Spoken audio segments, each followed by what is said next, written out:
Muy buenas tardes, señoras y señores. Bienvenidos al auditorio del Museo Nacional del Prado. Soy David García Cueto, jefe de colección de pintura italiana y francesa del barroco en esta institución, y es un placer darles la bienvenida a un nuevo ciclo de conferencias que presentamos en el día de hoy. El ciclo, como posiblemente muchos de ustedes ya han podido advertir, se titula Caravaggio y la pintura del naturalismo.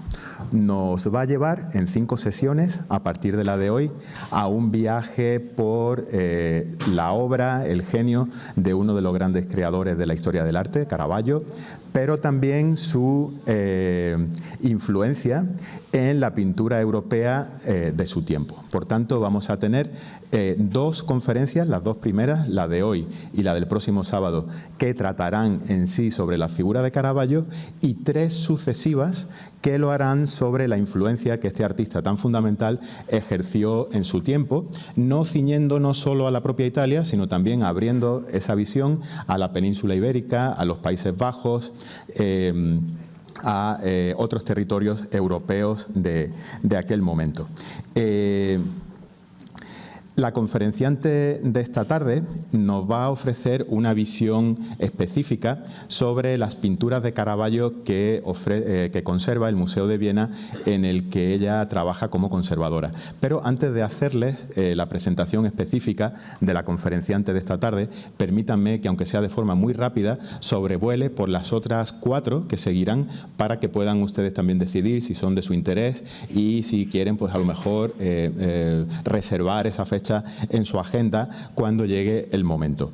El próximo sábado 17 tendremos a la profesora María Cristina Terzaghi, de la Universidad de Roma III, que nos hablará, como les decía, sobre Caravaggio y su obra, pero tomando como punto de partida la exposición que ella está comisariando en este momento en la ciudad de Roma sobre Caravaggio, a propósito del año jubilar 2025, que tiene como uno de sus eventos fundamentales. Seguirá el 21 de mayo la profesora de la Universidad de Burgos, Ana Diegues Rodríguez, que tratará, ya abriendo el tema a lo que es la influencia de Caravaggio en otros lugares de la geografía europea y en otros artistas. Hablará Ana Diegues de la relación entre Rubens y Caravaggio, cómo Rubens pues va a ser admirador, copista, cómo va a tomar elementos del arte caravallesco que luego él transmitirá también en el contexto de la Europa bajo la égida de la cultura flamenca. El día 24 de mayo tendremos al profesor de la Universidad Autónoma de Madrid, Rafael Japón, que considerará la influencia del caravallismo en la península ibérica, tratando de centros creativos como Toledo, Valencia, Sevilla o Madrid, donde la influencia de este autor tan fundamental calará de manera rápida y ejercerá influencia en los pintores locales. Y ya yo mismo cerraré el ciclo el día 4 de junio tratando sobre la visión de Caravaggio desde el Museo del Prado. ¿Qué obras de Caravaggio y su estela conservamos? ¿Cómo han llegado hasta aquí? ¿De qué maneras han sido expuestas a lo largo de los más de 200 años de historia que tiene esta institución a sus espaldas? Y de esta manera, pues, configuraremos, como les decía, este ciclo de 5 conferencias, 2 específicas sobre la figura de Caravaggio y 3 sobre su influencia. El ciclo ha sido posible gracias a la iniciativa del Centro de Estudios, tiene el soporte económico y el apoyo de la Fundación de Amigos, y bueno, pues agradezco muy especialmente al director adjunto, al jefe de la colección del siglo XVIII y a nuestra representante del Centro de Estudios también la presencia en la tarde de hoy. Bueno, y ya sí que voy a introducirle brevemente, para no robar tiempo de lo fundamental, a nuestra conferenciante de esta tarde, que es la conservadora del Museo de Historia del Arte de Viena, Gudrun Svoboda. Es un enorme privilegio, un gran placer tener con nosotros a una de las colegas más sólidas y veteranas que podemos encontrar en el ámbito de la conservación en Europa en este momento. La doctora Svoboda, desde el año 2009, sirve como conservadora de la pintura italiana, española y francesa francesa en el Museo de Bellas Artes de Historia del Arte de Viena, y aparte de su actividad como conservadora, editando catálogos razonados, por ejemplo, de la pintura caravallesca, también destaca muchísimo como comisaria de exposiciones. Algunas exposiciones realmente muy importantes, muy novedosas en su punto de partida, como fueron Caravaggio y Bernini, como fue más recientemente Ídolos y Rivales. Y también hay que poner en relieve la actividad docente de la propia doctora Svoboda, que imparte cursos sobre historiografía, museografía, gestión del museo en la Universidad Austríaca. Es, por tanto, una colega con la que, por razones que todos ustedes conocen, es decir, por la dinastía de los Habsburgo, que tanto une Viena con Madrid, que tanto explica de lo que nosotros somos y también de lo que ellos son, pues aparte de eso nos une una positivísima relación científica. La doctora Svoboda ha elegido 3 de las pinturas de Caravaggio que conserva en su colección en el Museo de Viena. Son pinturas representativas de distintos momentos y también de distintos formatos en la obra de Caravaggio. Lo va a hacer con una mirada muy propia de conocedora, es decir, de la persona que examina de cerca las obras y saca conclusiones de su análisis visual. Ustedes podrán escucharla, quien quiera, en inglés, ella hablará en inglés, y si no, pues tienen a su disposición la traducción simultánea al español. Y el título de la conferencia en nuestras lenguas sería La inventiva de Caravaggio, 3 cuadros del Kunsthistorisches Museum de Viena. Muchísimas gracias, le dejo con la doctora Gudrun Svoboda.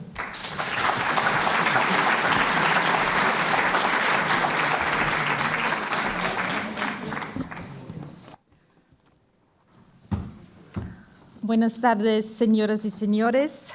Muchas gracias, profesor García Cueto, por su amable presentación, y muchas gracias también por esta oportunidad de poder hablar hoy aquí en mi museo favorito. Para mí es un gran placer y un honor hablar aquí donde trabajan tantos historiadores de arte destacados y destacadas. Esta invitación preciosa del Centro de Estudios me ha llevado a volver a ocuparme de Caravaggio.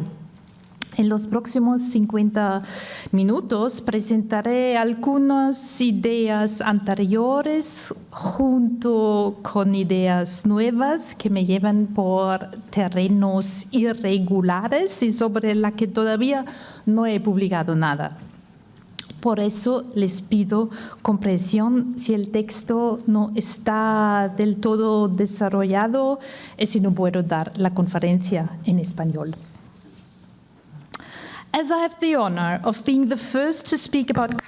Tengo el honor, entonces, de ser la primera en hablar de Caravaggio en esta serie de conferencias, así que me parece oportuno comenzar con algunas observaciones introductorias sobre este artista extraordinario y la profunda influencia que tuvo en la pintura del 17.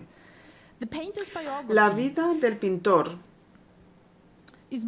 es más o menos conocida y recientemente ha resultado interesante, llamando mucho la atención, tanta como la de sus obras. Michelangelo me dice que luego tomaría el nombre de su ciudad natal en Lombardía. Caravaggio llegó a Roma en 1592 a la edad de 21 años, después de un breve aprendizaje en Milán.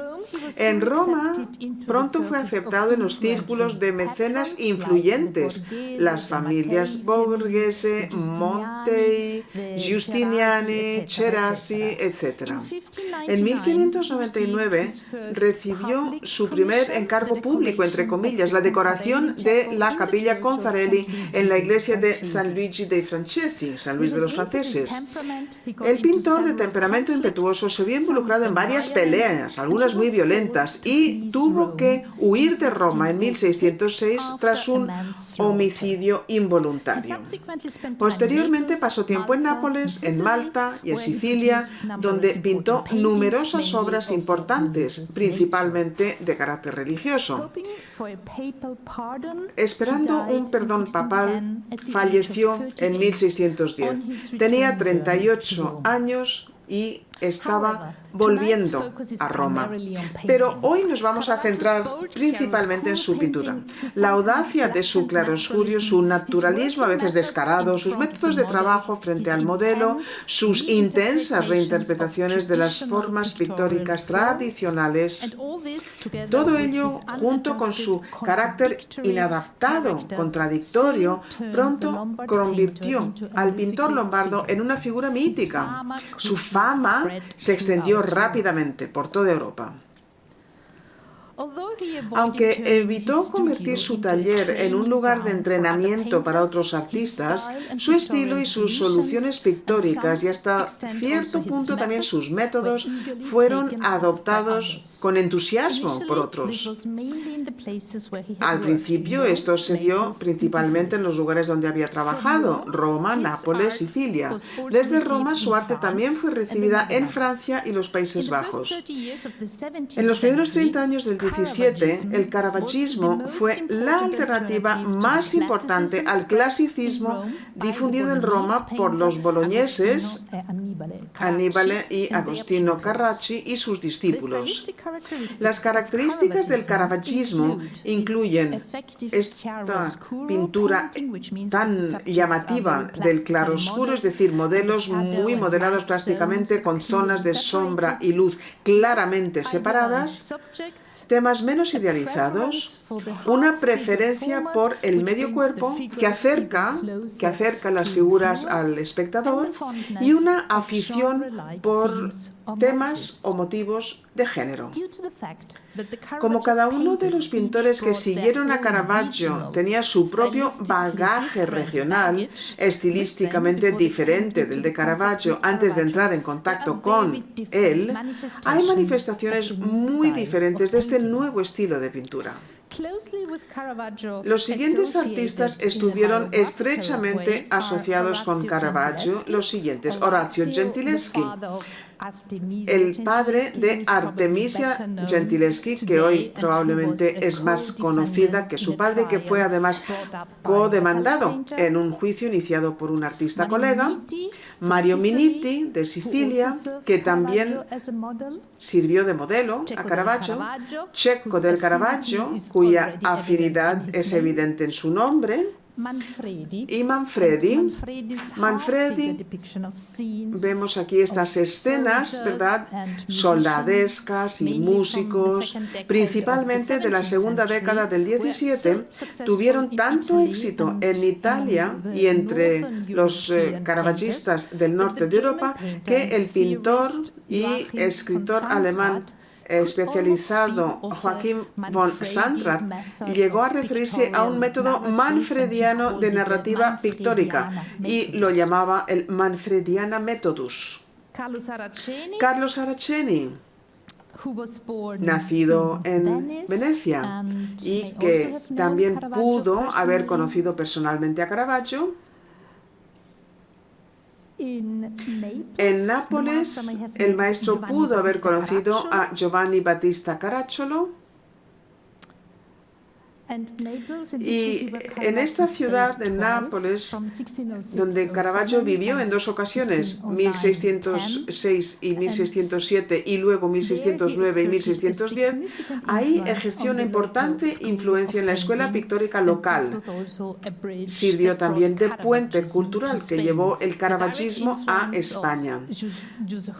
También desempeñaron un papel importante José de Rivera, que pasó la mayor parte de su vida en Nápoles, que, como saben, estaba bajo dominio español en el 17, y otros artistas que vivían en España, por ejemplo, Pedro de Orrente y Francisco Ribalta, que adoptaron elementos estilísticos del caravaggismo en parte a través de sus viajes y en parte a través de sus relaciones con artistas italianos, y fueron importantes.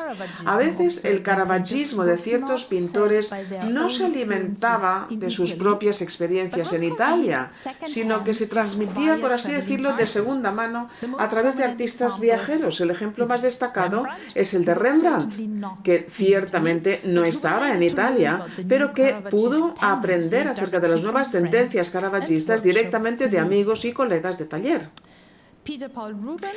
Rubens, por otra parte, conocía las obras de Caravaggio personalmente y es incluso posible que lo conociera en Roma. Volveremos a hablar de él. Tanto los críticos como los teóricos consideraron que la manera de Caravaggio era específica y digna de mención. Uno de los primeros ejemplos es el médico italiano Giulio Mancini, que fallece en 1630, quien ya reconocía a Caravaggio como el líder de una nueva escuela. Más tarde, Giovanni Pietro Bellori, el escritor de arte italiano más influyente del XVII, describiría la influencia de Caravaggio en términos particularmente vívidos. Decía, una especie de confusión de gustos. En su obra, Le vite de pittori, scultori e architetti moderni, publicada en 1672, pero que ya se conocía en Roma a mediados de siglo, describe cómo los jóvenes artistas se sentían atraídos, querían contemplar el poder milagroso de la obra del Caravaggio y luego imitarlo. Y cito, sin embargo, muchos artistas quedaron prendados por su estilo y lo acogieron con gusto, ya que sin ningún tipo de esfuerzo habría camino a la fácil copia, imitando formas comunes, carentes de belleza. Así como Caravaggio suprimió la dignidad del arte, cada uno hizo lo que quiso, y lo que siguió fue el desprecio por las cosas bellas, destruida la autoridad tanto de la antigüedad como la de Rafael. Según Bellori, el poder de Caravaggio sobre aquellos que se dejaban llevar por la novedad de su obra era casi como un encantamiento mágico e irresistible. La enorme influencia del uso innovador del claroscuro de Caravaggio, por una parte, en la obra de otros artistas, tanto en Italia como en toda Europa, siempre ha sido reconocida, tanto por Bellori como por muchos otros, en Italia y fuera de Italia también. Tan conocida como la influencia duradera de la pintura del claroscuro de Caravaggio es el hecho de que sus temas y formatos preferidos que también fueron imitados con frecuencia por otros artistas. Ya hemos dicho que contribuyó de manera significativa a la popularidad del formato de la figura de medio cuerpo a principio del XVII. El auge de los motivos de género observado en este mismo periodo, por ejemplo, jugadores de naipes, adivinos, soldadescas, etcétera, pues también le debían mucho, al igual que el naturalismo que los acompañaba. Y también, esto es lo que yo quisiera comentar ahora, fueron sus invenciones en lo relativo a los gestos expresivos, la composición, la iconografía y la narrativa pictórica. Yo quisiera ilustrar esto con 3 ejemplos, y la elección se justifica en primer lugar por el hecho de que las 3 obras se encuentran en el Kunsthistorisches de Viena y por eso las conozco mejor de lo que conozco otras obras, y además estas obras son muy diferentes entre sí en cuanto a sus respectivos temas y formatos, y en consecuencia revelan especialmente bien la inventiva de Caravaggio. Así lo veo yo, desde luego. Las obras en cuestión son La coronación de espinas, David con la cabeza de Goliat y la Virgen o Nuestra Señora del Rosario. Por razones estilísticas, entre otras, estas 3 obras pueden datarse entre 1600 y 1603. Las 3 fueron pintadas probablemente durante el periodo romano de Caravaggio, y cada una de las obras revela de una manera específica lo que había de nuevo en la pintura de Caravaggio y lo que nos sigue cautivando. Empecemos con La coronación de espinas, una obra que, en mi opinión, muestra lo específicamente nuevo y radical, que se reconoce fácilmente. Los evangelistas, con la excepción de Lucas, informan de que Jesús de Nazaret fue coronado con una corona de espinas, como una burla durante la pasión. Se le dio una caña como cetro y un manto rojo como símbolo adicional de su condición real. Caravaggio todo esto lo representa en un espacio indefinido donde dos esbirros están a punto de martirizar a Jesucristo, blandiendo bastones contra su cabeza coronada de espinas. Un tercer hombre, con armadura y vestido con vestimenta casi contemporánea, observa desde una posición ligeramente inferior, apoyado en el parapeto, como si fuera un testigo de otra época. A pesar de la crueldad que plasma, la escena se caracteriza por una cierta intimidad, un cierto silencio. Caravaggio representa magistralmente los trazos de luz reflejados en la superficie metálica para contrastarlos con el tronco desnudo de Cristo. La mano bellamente pintada del soldado, enmarcado por esa camisa blanca, se acerca a la mano de Cristo y parece estar adaptándose a la misma. La crítica expresada por los contemporáneos de Caravaggio era que, en lugar de tener ideas en su mente, solo trabajaba a partir de modelos vivos y dal naturale, y parece hallar eco en la pintura vienesa. De repente nos enfrentamos a violencia física, la que ejerce sobre el exquisito cuerpo de Cristo por los esbirros representados con pinceladas toscas, abiertas. El cuerpo vital y poderoso de Cristo, con músculos y tendones, se representa igual de directamente, pero ahora parece estar absorto en sí mismo, con los ojos entreabiertos, mirando al vacío. Desde el punto de vista de la composición, es notable que al cuerpo desnudo torturado de Cristo no se le sobreponga ninguna otra figura. Se presenta intacto, por así decirlo, en el centro, como una imagen devocional autocontenida. Ahora, llama la atención también que este cetro burlón bajo los dos bastones está asociado visualmente con ellos, los que sujetan los verdugos. Y también es interesante ver que los dos bastones en la parte superior conforman una forma de V. Sabemos que esta obra fue pintada para uno de los más conocidos y cultos mecenas de Roma, el marqués Giustiniani. Podemos dar por supuesto que esta V hace referencia a su nombre de pila, que es Vincenzo, y vemos que también se le asocia con ellos y puede ser leído como una letra. En este caso sería una I mayúscula. La I, por supuesto, recuerda el apellido latinizado, ¿verdad?, del mecenas, que es Justinianus. Artistas como Manfreda y Barburen, que también trabajaron para Vincenzo Giustiniani, no dejaron de tener presente este detalle e incluyeron con gusto la idea de Caravaggio en sus obras.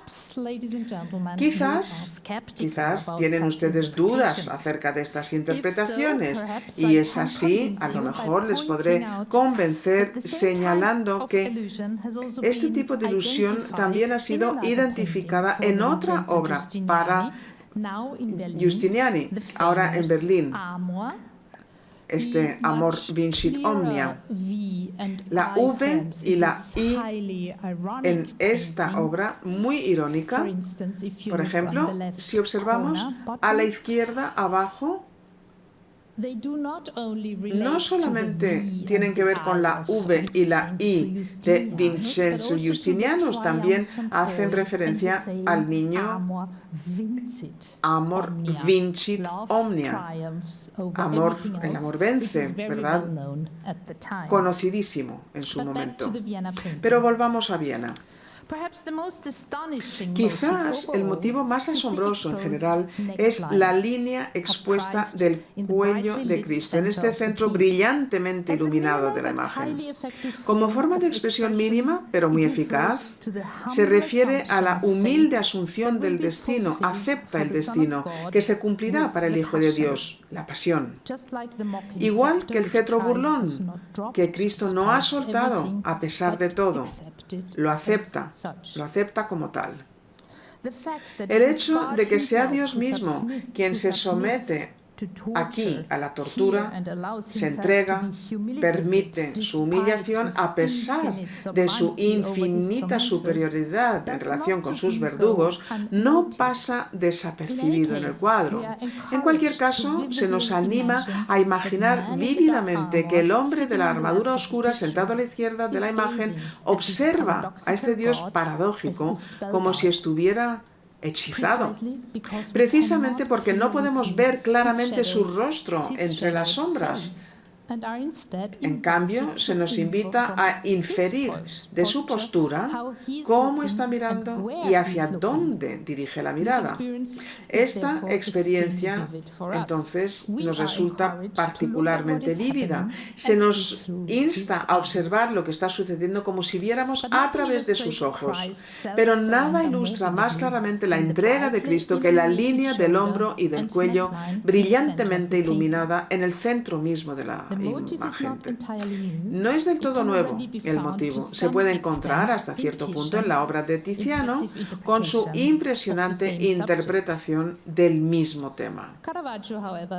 Pero Caravaggio supo afinar el motivo de manera característica, dándolo una intensidad de expresión hasta entonces desconocida. La cabeza de Cristo es empujada violentamente hacia abajo por los verdugos y su cabello, que cae desparramado, intensifica aún más esta impresión de movimiento.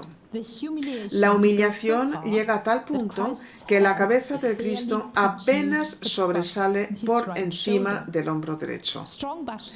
Las pinceladas seguras y ligeras en el cuello indican una fuerte tensión y llaman nuestra atención sobre esta zona. Entre el hombro y la cabeza, sin embargo, está una línea del cuello asombrosamente larga, casi horizontal, el compendio visual del Cordero Pascual, la nuca d'agnello, el cuello del Cordero. Tal vez no sea exagerado decir que nunca se ha pintado una línea de contorno más expresiva que esta. En cualquier caso, se trata de uno de los logros más significativos de este pintor. Como intento demostrar, supera con creces el impactante claroscuro, el naturalismo señalado y el hábil uso del formato de medio cuerpo que tanto nos acerca a los hechos. El que los contemporáneos de Caravaggio, especialmente los pintores, también fueran receptivos al poder de este motivo, se entiende por el hecho de que fue imitado varias veces en un corto periodo de tiempo. Variaciones sobre la humillación de la cabeza de Cristo representada por Caravaggio y sobre la nuca d'agnello se pueden encontrar, por ejemplo, y lo vemos aquí en pantalla, en estas obras de Orazio Gentileschi, en la de Bartolomeo Manfredi, Valentin de Boulogne o Dirk van Baburen, y podría mostrar aún más. Por supuesto, también es notable que ninguno de sus sucesores fueron capaces de alcanzar la misma intensidad que el prototipo. La especial melodía de la línea pintada por Caravaggio, cuya fuerza expresiva probablemente también se deba a impulsos eróticos, obviamente no podía continuarse fácilmente. Es interesante observar que ningún otro pintor se atrevió a colocar la línea del cuello de manera tan decisiva en el centro mismo de atención, en el centro de la imagen, como lo hizo Caravaggio. Pasemos ahora al segundo ejemplo. Caravaggio exploró la historia del joven David, que era un pastor antes de convertirse en rey. Y lo hace en al menos 3 pinturas. Las vemos aquí, la que está en el Prado, la del Kunsthistorisches Museum y la de la Galería Borghese de Roma. Hoy voy a hablar solamente acerca de la obra vienesa. Aquí vemos a David. Es un joven con ropajes pobres, pero es apuesto. La camisa solo cubre parcialmente el tronco y nos recuerda las prendas antiguas. El zurrón que lleva a la espalda lo identifica como pastor. Y vemos esta representación ascendente, di sotto in su, indica que se ha convertido en héroe. Según la Biblia, David había llenado su zurrón de cantos, munición para su honda, a medida que se acercaba a su gigantesco oponente, Goliat, aparentemente muy superior.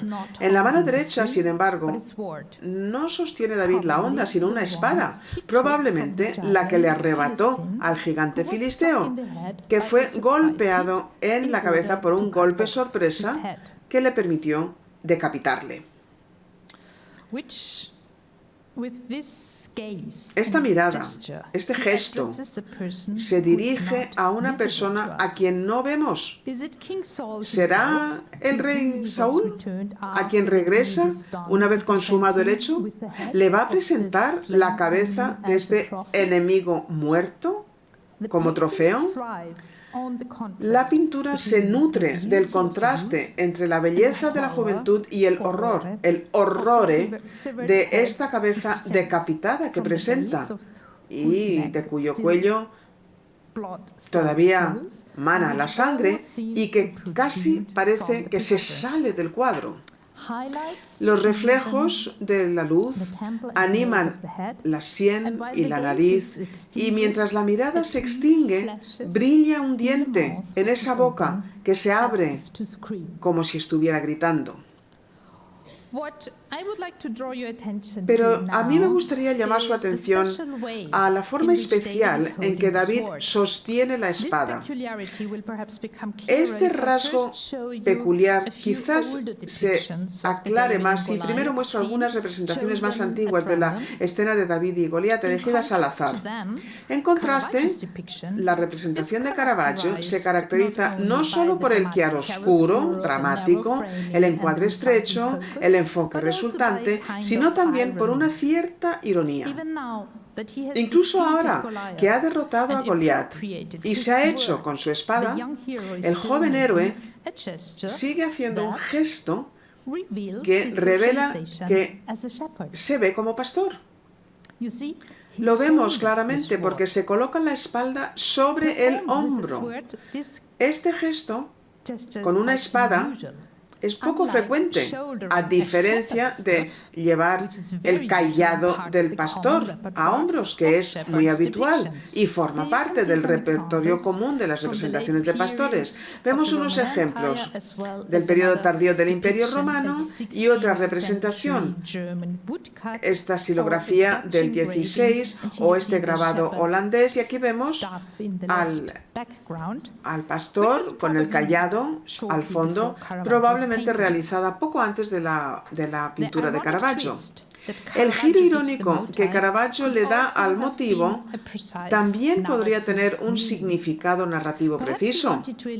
Tal vez quería aludir a un momento anterior de la historia bíblica, el momento en que David deja atrás la armadura con la que Saúl quería equiparlo antes de la batalla con Goliat, porque se sentía incómodo con la espada y, como dice explícitamente el texto bíblico, la cambió esta espada por el conocido cayado de castor.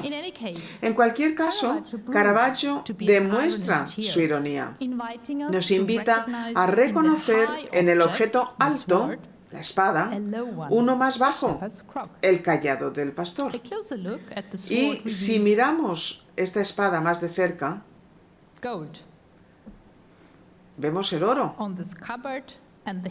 en la vaina, en la empuñadura. Oro aplicado con un pincel en trazos finísimos. Lo que se lleva al hombro aquí, como si fuera un cayado de pastor, es obviamente una espada muy valiosa, muy noble. En cuanto al origen del motivo, apreciamos una vez más, al igual que sucede con la línea del cuello en la pintura de la coronación de espinas, que Caravaggio no reinventó por completo el motivo. Un ejemplo mucho más antiguo se encuentra en la obra del pintor Cima da Conegliano, activo en el Véneto hacia 1500, pero en este caso también Caravaggio perfila ese motivo de una manera muy especial, confiriendo una nueva intensidad expresiva y profundidad intelectual, cuyo significado es ciertamente casi imposible de comprender racionalmente. Momentos de erotismo autoagresivo fluyen en su formulación o reformulación. David parece casi estar infligiéndose cortes. Como vemos, la hoja se detiene no muy lejos de su cuello, sobre su piel desnuda. Proyecta una sombra dura que es casi como un corte. Y en este caso, también, los contemporáneos del pintor, en concreto los llamados Caravaggisti y también seguidores posteriores, observaron la innovación y adoptaron con gusto el motivo. He reunido algunas variaciones del motivo en las siguientes diapositivas. Las vemos ahora. Probablemente el más cercano al original de Caravaggio es la obra de Nicolas Régnier, uno de los caravaggistas franceses que pintaron en Roma, al mismo tiempo que pintaba Caravaggio, y también para los mismos mecenas. Aquí hay una variante posterior, cuando había abandonado Roma, estaba ya establecido en Venecia, pero todavía se adhería al modelo del famoso Caravaggio, fallecido en ese momento, hacía ya mucho tiempo.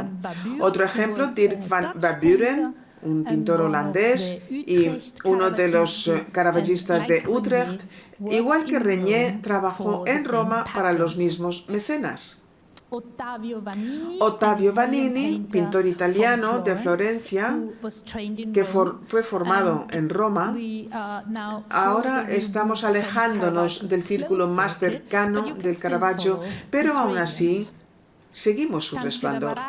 Tanzio da Varallo, un artista lombardo que desarrolló un estilo audaz y personal, basado en su formación en el taller de su padre y en su exposición a las obras de Caravaggio en Roma. Bernardo Strozzi, pintor nacido en Génova, que conoció el caravaggismo de segunda mano, pero que también pasó un tiempo en Roma en los 1620-25. Y finalmente un ejemplo español, que sin embargo plantea interrogantes. Hasta donde sabemos, el pintor Antonio del Castillo y Saavedra nunca trabajó en Italia, trabajó en Córdoba y en Sevilla. No se sabe con certeza si esta composición se remonta a la pintura de Caravaggio, aunque hay paralelismos en los ropajes. Observamos esta camisa blanca entreabierta que revela el pecho desnudo. Vemos la mano que sujeta la cabeza de Goliat. Una estampa inspirada en la obra, realizada más o menos en 1665, podría ser una fuente. Pero también hallamos paralelismos en la gama cromática. Obsérvense estos pantalones de color amarillo mostaza. ¿Podría haber visto Antonio del Castillo el cuadro de Caravaggio? Sabemos que durante un par de años esta obra de Caravaggio perteneció a Juan de Tasis y Peralta, conde de Villamediana, que lo tenía en su equipaje cuando partió de Génova hacia España en 1615. Sin embargo, al poco tiempo, tras la muerte de Villamediana en 1622, la obra había abandonado el país camino de Inglaterra. Yo supongo que el pintor español utilizó una copia posterior como modelo, pero esto debe seguir siendo una hipótesis por el momento. En cualquier caso, los ejemplos citados muestran que algunos pintores del siglo XVII reconocieron la originalidad de la invención de Caravaggio, aunque rara vez lograron alcanzar su especial intensidad. Sus sucesores ya no muestran ese rasgo autoagresivo del gesto de David que casi parece lacerar sus propias carnes. Y así sus seguidores ya no lo reflejan. Es interesante observar que el motivo fue racionalizado a lo largo del tiempo. Aquí lo vemos, en esta obra de Jacob van Oost, pintor flamenco que estuvo en Roma de 1621 a 1625. Estos son los años en los que el caravaggismo estaba en su apogeo. Este artista se centra en el peso de esa gran espada que David ha arrebatado al gigante Goliat. Se deja claro que tuvo que ser cargada al hombro por su peso. Quizás las transformaciones de este tipo pueden ser interpretadas, como ha sugerido Michael Fried, como comentarios creativos sobre Caravaggio. Otros ejemplos de la originalidad e inventiva de Caravaggio, más allá del claroscuro, del naturalismo y del formato de medio cuerpo, se pueden encontrar en esta Virgen del Rosario. Esta obra, con mucho, es la mayor pintura en el Kunsthistorisches de Caravaggio, y me van a permitir que hable un poco más acerca de esta obra altamente sofisticada, muy compleja. Le voy a dedicar más tiempo porque plantea una serie de interrogantes que permanecen aún hoy día sin resolver. Son preguntas que se refieren al alcance real del impacto que tuvo el arte de Caravaggio sobre la pintura del XVII. Esta Virgen del Rosario es el único retablo pintado por Caravaggio cuyos orígenes aún no han sido reconstruidos. No sabemos quién fue el mecenas, cuyo retrato, por cierto, aparece a la izquierda de la pintura, ni la ubicación original, presumiblemente una iglesia de los padres dominicos, pero no se sabe cuál. Sin embargo, estamos sorprendentemente bien informados sobre los primeros años de la obra, porque se menciona por primera vez en 1607 en una carta desde Nápoles, donde la obra estaba conservada por dos artistas flamencos. De allí fue enviada a Ámsterdam, donde fue donada a la iglesia dominica de Amberes por un grupo de artistas, incluido Rubens. No llegó a Viena hasta finales del XVIII y llega en calidad de regalo al emperador José II. La Virgen del Rosario, evidentemente, es un ejemplo paradigmático del poder del claroscuro de Caravaggio. Las figuras se yerguen ante nosotros como cuerpos tangibles. La ilusión creada por medios pictóricos es abrumadora. En nuestro museo me gusta que este cuadro grande esté expuesto de manera que se pueda ver desde muy lejos. Resulta muy impresionante, incluso desde una gran distancia, y además atrae la atención de los visitantes. O al revés, sientes que el cuadro te observa desde una gran distancia. Al mismo tiempo, la pintura contiene mucho que solo se hace evidente cuando nos acercamos. Solo cuando te has acercado, solo cuando estás de pie frente a la obra como un sacerdote leyendo misa, ahí te encuentras con la mirada del mecenas retratado en el lado izquierdo. Parece que Caravaggio creó la pintura para un emplazamiento muy concreto, pero lamentablemente no lo podemos reconstruir porque desconocemos la ubicación original. Si observamos más de cerca la composición, resulta claro que la pintura es probablemente el más clásico de los retablos de Caravaggio. La composición es inusualmente clara y simétrica, y la gravedad de algunas de las figuras recuerdan a los retablos de su contemporáneo, Annibale Carracci. Aquí vemos una obra muy importante. Annibale llega desde Bolonia a Roma y más tarde fue descrito por el teórico del arte Giovanni Pietro Bellori, a quien he mencionado al principio, como lo opuesto de Caravaggio, es decir, el que supo poner a la pintura en el camino correcto, la supo encarrilar, porque este último se había desviado del camino correcto. Eso es lo que dice Bellori. Sin embargo, las declaraciones documentadas de Caravaggio demuestran que no solo no hubo oposición entre los artistas, al contrario, Caravaggio declaró que no tenía a ningún pintor contemporáneo en mayor estima que Annibale Carracci. Es muy posible que se inspirara en Annibale Carracci a la hora de componer la Virgen del Rosario. La Virgen con el Niño Jesús está entronizada en el eje central del cuadro. La Virgen aparece en una posición muy elevada, aislada, ante un espacio en forma de ábside, acompañada a su lado por una columna de la cual vemos pende una voluminosa cortina.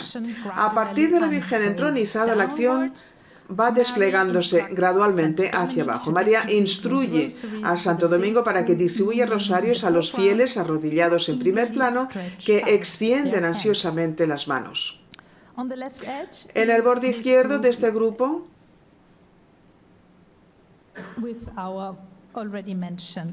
vemos al ya mencionado mecenas con vestimenta contemporánea. Busca refugio bajo el manto de Santo Domingo. Su mirada directa desde el cuadro también puede entenderse como una invitación que sigamos su ejemplo. La combinación de rigor compositivo e inmediatez naturalista es notable. La gente común, con gestos vivaces, descalzos, con sucios pies, forman un fuerte contraste con el grupo idealizado de santos.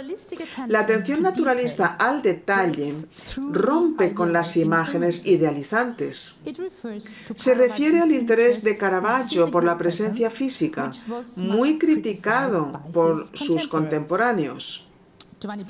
Giovanni Pietro Bellori, a quien ya hemos citado varias veces, lo expresaría de esta manera mucho después de la muerte de Caravaggio. Aquí cito de nuevo: Caravaggio abandonó el estudio del dibujo y de la teoría artística, optando por copiar solo la naturaleza y sin ninguna selección. Pintaba todo lo que se le presentaba, aunque estuviera deforme y feo. Así sucede que lo que es un defecto de la naturaleza se convierte en un error de la pintura. Fin de cita. Pero estos pies sucios, sin embargo, tienen un significado narrativo preciso en la obra de Caravaggio. No solo ilustran la pobreza, no, también nos muestran que los fieles han recorrido un largo camino hasta llegar aquí. Y además, una obra como esta, La Virgen del Rosario, nos muestra que no se puede decir que la obra de Caravaggio se centre unilateralmente en detalles naturalistas. La composición de la pintura está bien pergeñada, y esto lo revelan las numerosas simetrías, reflejos y contrastes calculados. Esto lo sabemos por algunos análisis radiográficos. Así que no son solamente los análisis técnicos que nos permiten comprender que hay una recolocación, que explican que la composición está muy bien estudiada. También hay numerosas simetrías, los reflejos a los que me he referido y los contrastes calculados. Sabemos que es un trabajo que está muy estudiado. Frente a Santo Domingo, en el otro lado de la imagen, hay otro santo importante de la Orden de los Dominicos. Aquí vemos la herida de la frente de la que gotea sangre, que nos indica que es San Pedro mártir. Su mirada probablemente se dirige a los fieles frente al retablo para señalarles el alfa y el omega de la salvación. Esto lo hace con este gesto expresivo del brazo derecho. Seguimos el impresionante gesto del santo y nos acercamos a una peculiaridad de la obra que posiblemente se deba a la tarea especial que le encomendó a Caravaggio su mecenas, lamentablemente desconocidos. En las representaciones más antiguas de la distribución de rosarios, la mediación de la gracia sigue siempre un orden jerárquico claro, desde la Virgen hasta los fieles pasando por los santos, como aquí en este ejemplo de Lorenzo Lotto. Pero Caravaggio aprovecha la tradición. No obstante, transforma la tradición pictórica originalmente mariana en un programa enfáticamente cristológico. La gracia ya no se consigue exclusivamente por intercesión de la Madre de Dios.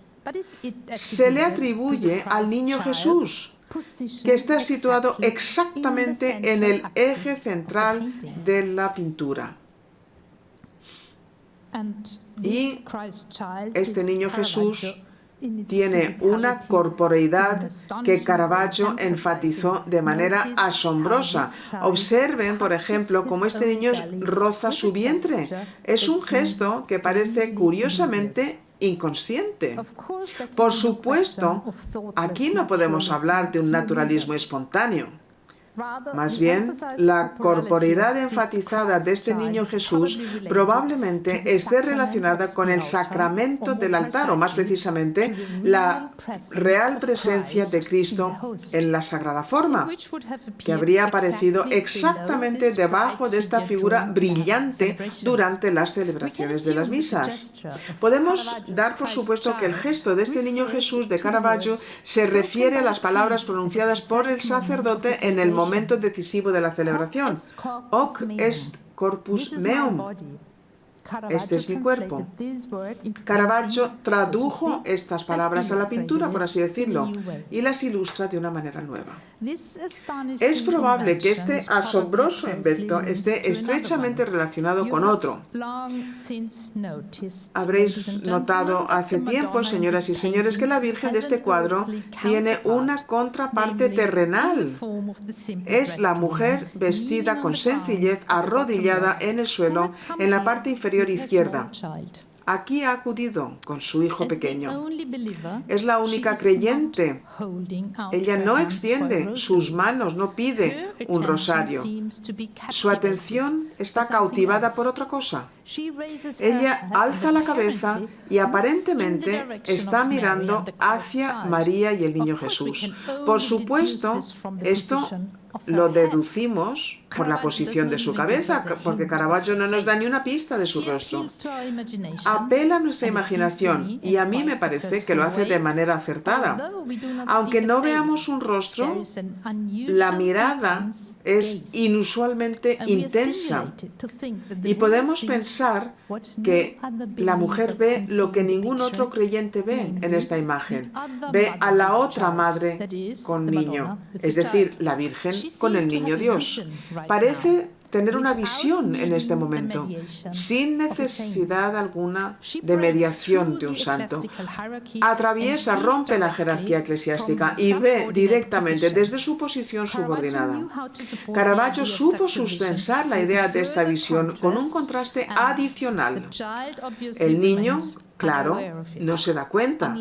A diferencia de su madre, él no ve nada y mira hacia un vacío oscuro. ¿Los sucesores de Caravaggio retomaron estas ideas? Pues hasta ahora no conozco ninguna cita ni comentario pictórico del 17 en el que el niño Jesús se rozara o en el que la sutil representación de visiones desempeñaran un papel decisivo. Probablemente queda mucho por descubrir, pero no hay duda de que la Virgen del Rosario fue estudiada cuidadosamente en su momento y tuvo una influencia en la historia del arte posterior. Rubens fue uno de los pintores más destacados que se ocupó de la obra. Como se menciona, Rubens conocía la pintura por su experiencia y estuvo directamente involucrado en su traslado a Amberes en la década de los 1620. También tomó inspiración en ella para su obra. La investigación en la historia del arte ha demostrado que el grupo de cortesanos arrodillados gesticulantes en el primer plano de esta obra, Apoteosis de Enrique IV y la proclamación de la regencia de María de Médicis, fue una adaptación de la representación de fieles que se acercaban a los rosarios sostenidos por Santo Domingo en la Virgen del Rosario de Caravaggio.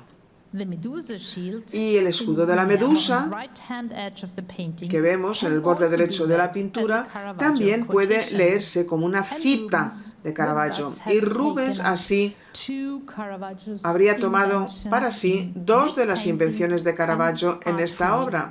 Las ha combinado muy ingeniosamente. Podemos concluir entonces que las invenciones iconográficas y compositivas de Caravaggio no solo fueron estudiadas con avidez por los llamados caravallistas, sino también por otros pintores como Rubens. Yo me pregunto ahora si esto también puede aplicarse a un pintor que, basado en la teoría del arte del 17, podría describirse como un auténtico anti-Caravaggio.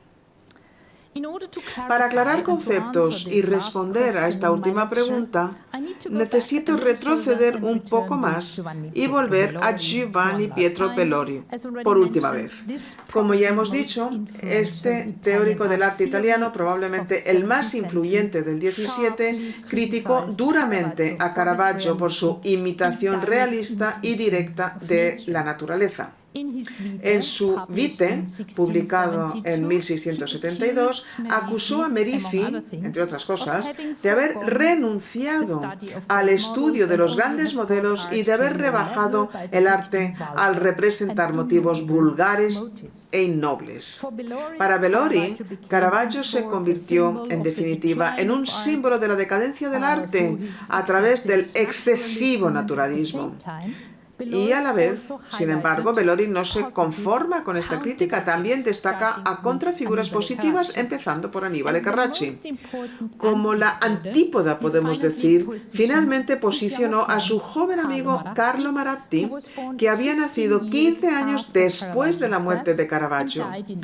Falleció en 1730, siendo en ese momento uno de los pintores más famosos de su tiempo. Bellori describe a Maratti como el restaurador de la buena pintura en Roma después del siglo de su decadencia. ¿Y cuál es esta decadencia? Nos lo imaginamos. Elogió la gracia, la composición clara, la pureza de formas en sus pinturas. Las veía como la encarnación de los ideales clásicos de la belleza, la armonía y la grandeza moral. Y hasta el día de hoy, Maratti es tenido como el maestro principal del movimiento clasicista del alto barroco romano, inspirado en Rafael y en la escultura antigua, y cuyos fundadores fueron Annibale Carracci y el maestro de Maratti, Andrea Sacchi.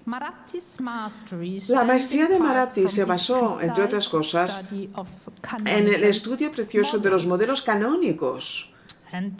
Vamos a ver algunos ejemplos aleatorios, bellísimos, de sus primeros años. cuando vemos el Hércules de Farnese, tomado inspiración en Rafael, esta mujer sentada, obras de su maestro Sacchi, las copia para llegar a sus propias invenciones, pero basándose en estos estudios. Y todo esto se corresponde exactamente con lo que los libros de texto de historia del arte nos hacen esperar. Pero, ¿qué nos cuentan estos dibujos? ¿Qué revelan? Generalmente se consideran en la literatura especializada como estudios preliminares, esbozos para un retablo en la Basílica Romana de Santa María de Montesanto, en la Piazza del Popolo. El especialista en Marathi, Prosperi Valenti Rodino, escribe acerca de la hoja de la izquierda. La fuerza casi brutal de la pluma en esta hoja, con su marca incisiva que no cede a ningún propósito estético, documenta la mejor etapa creativa del artista presionado por la idea. Fin de cita. ¿Podría ser que Marathi estuviera trabajando aquí con una inspiración que no había recibido ni de la antigüedad, ni de Rafael, ni de Sacchi, sino de su presunto opuesto artístico, Caravaggio? A este último le habían encargado en 1603 pintar una Madonna di Loreto para la iglesia romana de San Agustín, que era tan popular entonces como lo es hoy. En mi opinión, los dibujos de Marathi indican que estudió en detalle la composición de Caravaggio, en detalle, repito, y adoptó ciertos elementos, omitiendo o corrigiendo otros. Selectivamente, adopta a la Virgen con el niño, se yergue como una estatua en una posición elevada frente a la arquitectura de una casa, con un hombre arrodillado ante ella. Marathi, en cambio, transforma al pobre peregrino descalzo en un santo. Y para no mostrar ni las plantas sucias de los pies ni sus cuartos traseros, lo plasma de perfil. La luz brillante en el rostro de la Virgen y la corporeidad del niño Jesús ya no aparecen en la obra de Marathi. En otras palabras, la recepción selectiva aquí va de la mano con un tipo de crítica que puede interpretarse como una contraparte pictórica de la crítica escrita de Bellori. En el mismo año, 1686, cuando estaba trabajando en esta Virgen con santos, Marathi también recibió un encargo para un retablo en una capilla lateral de una iglesia, San Felipe en Forli. Parece como si Marathi hubiera usado o reutilizado un cuaderno de bocetos este año, como si hubiera recorrido las iglesias romanas deliberadamente con lápiz y papel, y también como si hubiera estudiado el primer gran encargo de Caravaggio, que es la decoración de la capilla Contarelli en San Luis de los Franceses en Roma. En cualquier caso, es razonable suponer que Marathi se inspiró en el famoso San Mateo de Caravaggio al diseñar la figura de este San Francisco de Sales para Forli. Steffi Röttgen lo señala en 1988 en una parte, pero aún no se han extraído más conclusiones de esta observación. 3 años después de estas transformaciones de Caravaggio, en un momento en el que Marathi estaba en el apogeo de su fama, el pintor de 60 años recibió un encargo de Sicilia. Debía crear un retablo para el oratorio del Rosario en la iglesia dominica de Santa Chita en Palermo. Marathi recibió el encargo junto con instrucciones detalladas para su ejecución en Roma en 1689, pero nunca viajó a Palermo. El retablo nos muestra a María entronizada en la parte superior del cuadro, a la izquierda del centro. El niño Jesús está de pie entre sus piernas y distribuye rosarios a Santa Catalina de Siena que se vuelve hacia él, y a sus pies están sentadas otras vírgenes, Santa Rosa, Santa Olivia y en el extremo izquierdo, en primer plano, Santa Rosalía, que se vuelve con los brazos extendidos hacia los dones de Santo Domingo y el puto, el angelote. Se sabe que Marathi tuvo que competir con un famoso predecesor por este encargo. Varias décadas antes, en 1625, Van Dyck había recibido un encargo para una Virgen del Rosario de la segunda Hermandad del Rosario de Palermo, la de San Domenico. La obra rápidamente se hizo famosa y 60 años después, Marathi, en relación con su encargo, hizo que se le enviara una copia a Roma. Los estudios preliminares de Marathi, algunos de los cuales, ejemplos particularmente bellos, se encuentran aquí, en Madrid, en la Academia de San Fernando.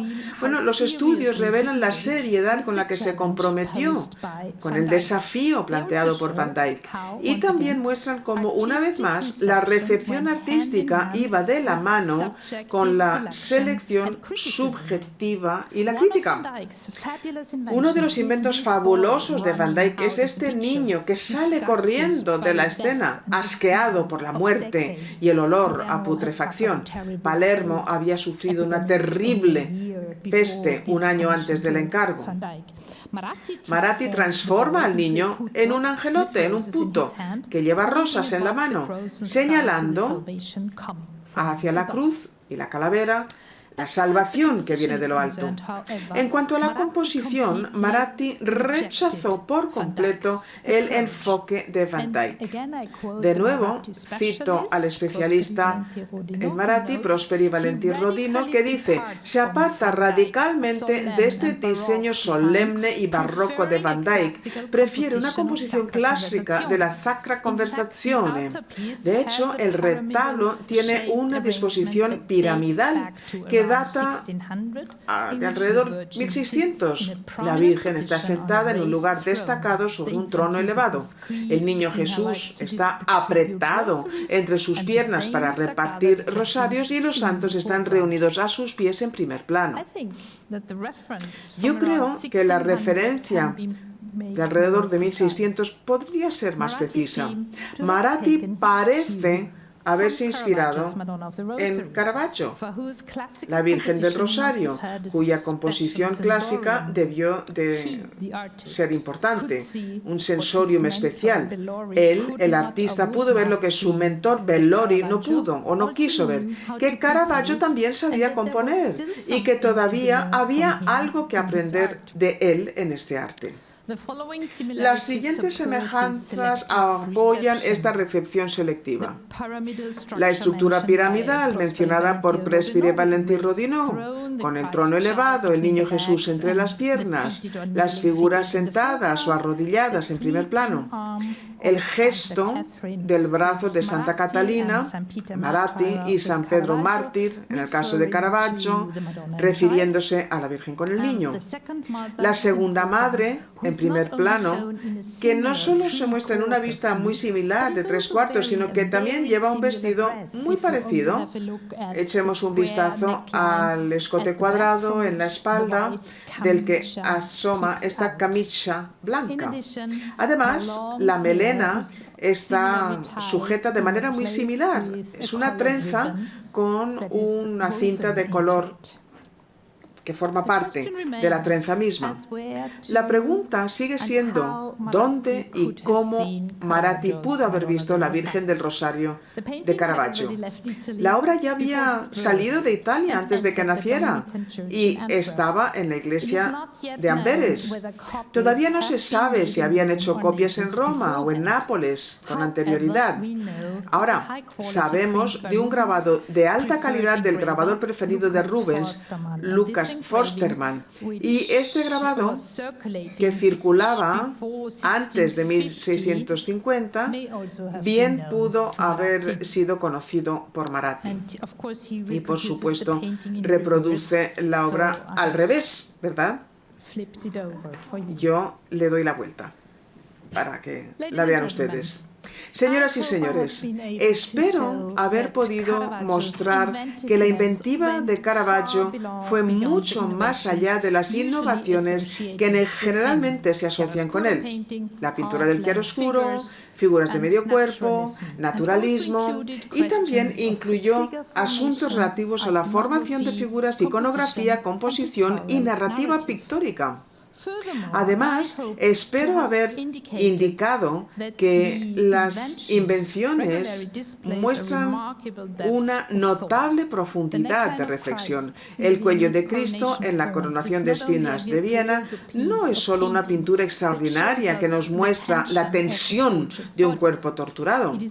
También es una ilustración de un tipo terrible de autoentrega.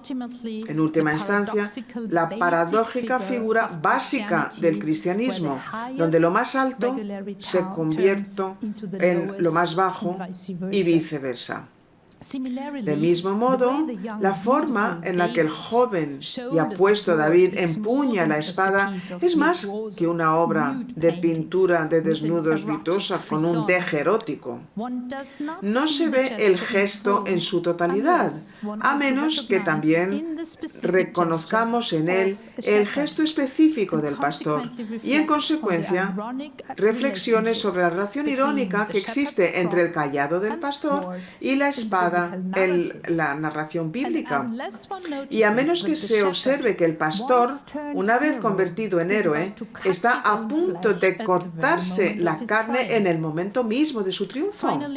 Y finalmente, la figura del niño Jesús en la Virgen del Rosario no puede verse adecuadamente mientras permanezcamos atrapados en el prejuicio de que Caravaggio solo pintaba lo que podía observar en su taller, ante sus ojos mismos. La forma en la que el pintor subraya la fisicalidad del niño y cómo le permite tocarse está estrechamente relacionada con las palabras pronunciadas por el sacerdote celebrante en el momento decisivo del sacramento del altar. Hoc est corpus meum. La forma en la que el niño se toca como para tranquilizarse en un estado de ánimo casi onírico de su propia corporeidad es inolvidable. Puede que todo esto no haga de Caravaggio un pintor erudito, pero sí lo convierte en alguien para quien la pintura y el pensar y la pintura van de la mano. Y por último, y muy importante también, espero haber demostrado que los pintores que observaron a Caravaggio, que lo siguieron, ya se dieron cuenta de mucho de lo que nosotros, los historiadores del arte, solo hemos podido comprender gradualmente en un largo proceso. No cabe duda de que aún podemos aprender mucho más de estos pintores en el futuro. Y esto también cabe en el caso de un pintor como Rubens, a quien no solemos asociar con Caravaggio y sobre el que se oirán muchas cosas interesantes en la conferencia de Ana Dieguez Rodríguez la semana que viene. Lo que se aplicó a Rubens puede también quizás aplicarse a Carlo Maratti, que fue mucho más crítico con el arte de Caravaggio de lo que la mayoría de nosotros somos hoy. Pero quizás es por esta misma razón. Es este ojo que nos permitió ver aquello que nosotros, ahora insensibles, pasamos por alto. Muchas gracias por su atención.